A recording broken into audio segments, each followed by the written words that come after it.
Okay, so we have our 173 grams of first build, which is the honey, the flour, and the water.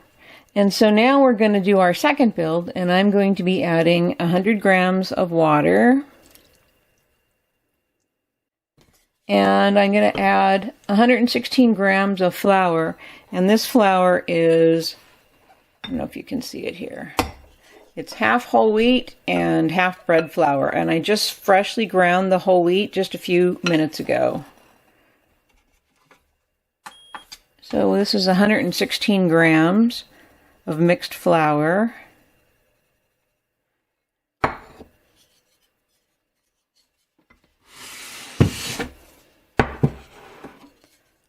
So we'll go ahead and incorporate this. And this should make the dough about 80% hydration.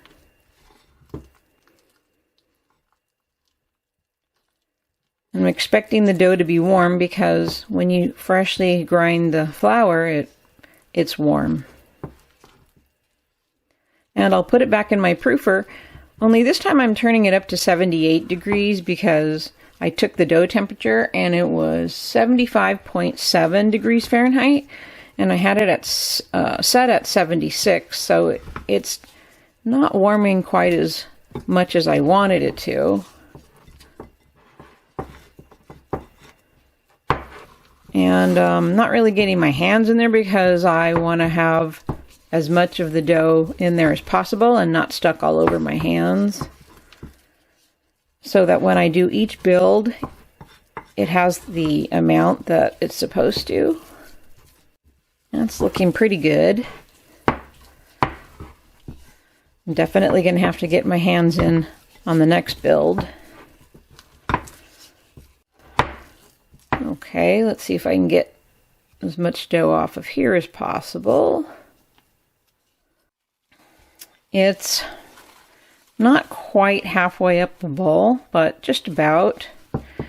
So we'll see how well it rises over the next few hours. And since this is an experiment and we all don't know what we're doing, and we just started this last night, it's going to be kind of incredible if it raises really well today, but we're hoping it will. So I'll check every couple hours and we'll just see. Okay, I thought what I might do is take some of our second build here and put it in this little graduated cup so we can real easily see if it's actually fermenting and raising up or not.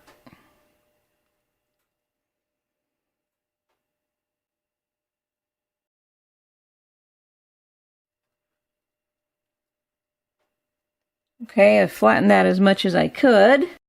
It seems to be at the 9 teaspoons, 3 tablespoons, 50 milliliter.